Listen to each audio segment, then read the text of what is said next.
This is a Mark Mettinger Presents production.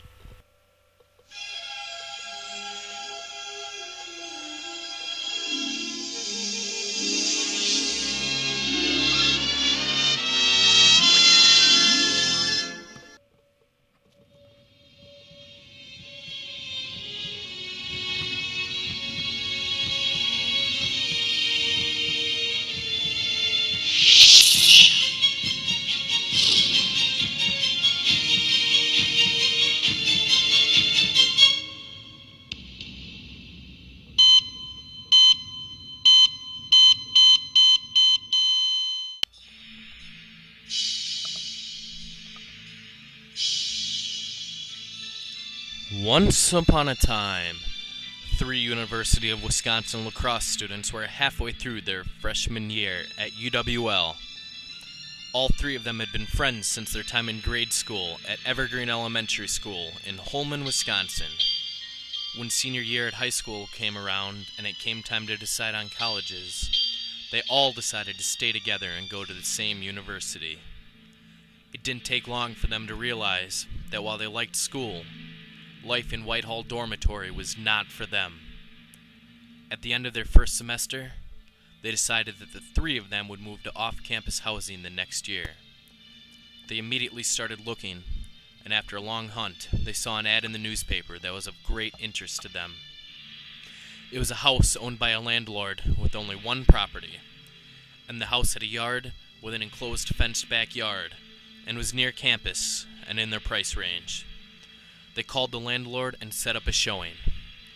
The landlord was a grizzled old man who appeared quite young for his age despite his gray showing through his beard. He had large eyes and big teeth and big ears, all the better for him to see, eat, and hear throughout his life. He spoke eloquently and dressed like an old-fashioned gentleman. His name was Maximilian Killionaire, son of the late great Herschel Killionaire Esquire, who was a grandmaster in the practice of magic. His property was in perfect condition. It was hard to believe that such a place was a rental in college housing. It didn't take long for the students to sign a lease for the place. It was indeed a perfect place, and they wanted to jump on the opportunity before someone else did. The I's were dotted and the T's were crossed, and they had a place to live for the next year. When the day came to move in, the students met Mr. Killionaire on the front steps of their new house at 666 6th Street South. Mr. Killionaire was there to give them the keys to the house. Before giving them the keys, he explained how they worked. These keys are universal keys. They will work for every door on the property. The front, the side, the back, and the garage door all have the same lock. Do not lose this key. It'll be a pricey replacement.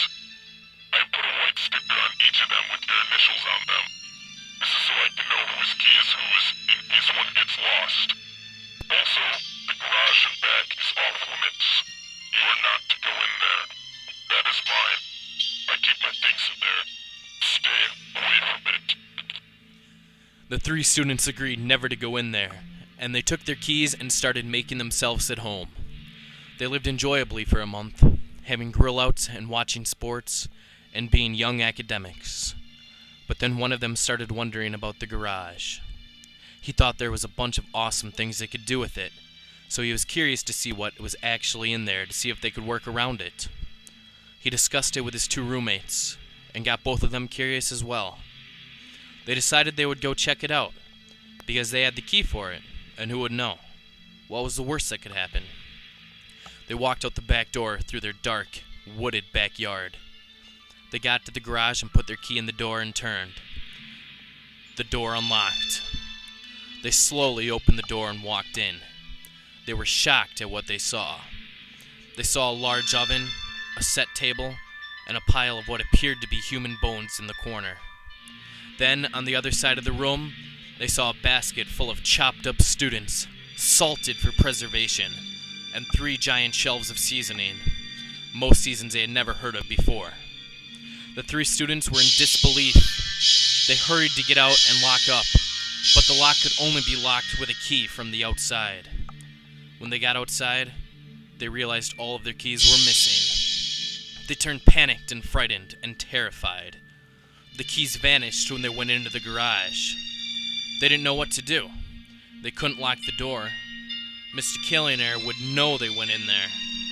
They decided to call Mr. Killionaire for replacement keys, coming up with a clever story that they had all gone swimming and all lost their keys. He said,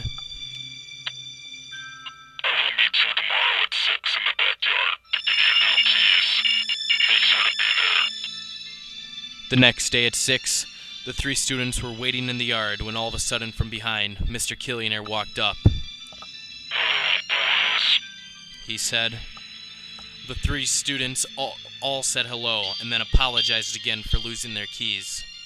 Mr. Killionaire then said, Are you sure you lost them?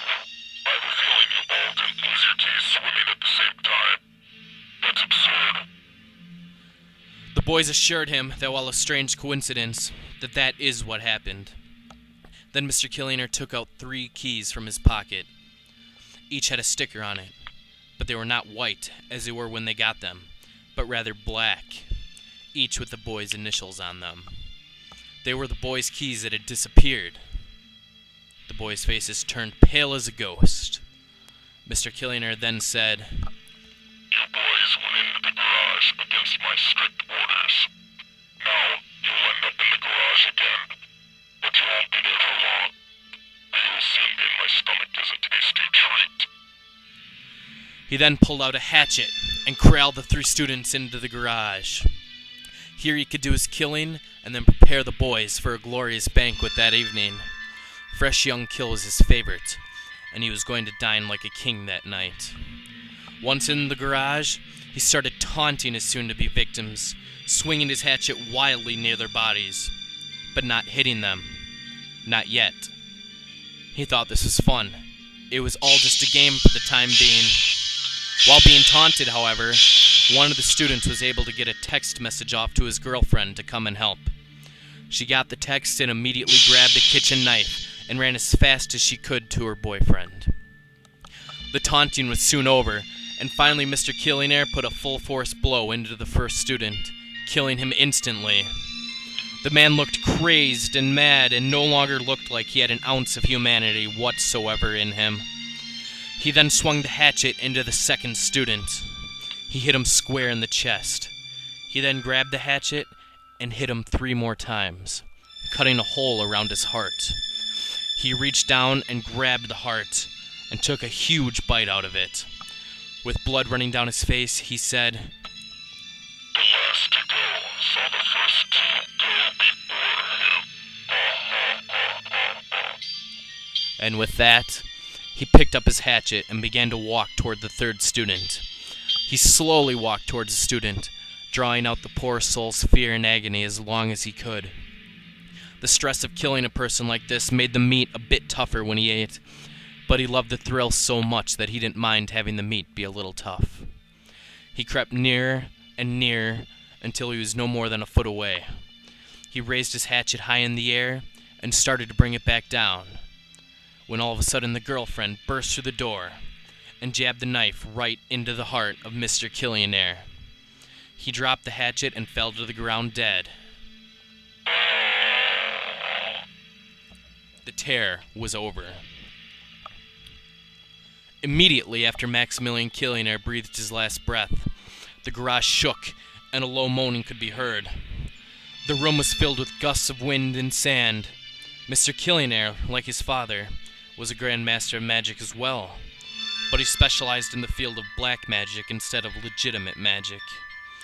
With him dead, the black magic spell was broken. The keys that Mr. Killionaire put back in his pocket then exploded, and the bones and pieces of all the bodies that were killed in that room all started to reassemble themselves into people. The dark magic of Mr. Killionaire was broken, and all of the lives that were taken by the help of said magic were restored to what they were before. Dozens, maybe hundreds of college students, some missing for years, filed out of the garage that day to face life once again. Mr. Killionaire was defeated. The 3 students, along with all the other victims, left that part of the city forever that day, never to return. But they are all a little better off for the experience. They learned 2 great life lessons through their experience. Always do your homework when renting from a landlord. And don't let your curiosity get the best of you. Lucky for them, they lived to learn.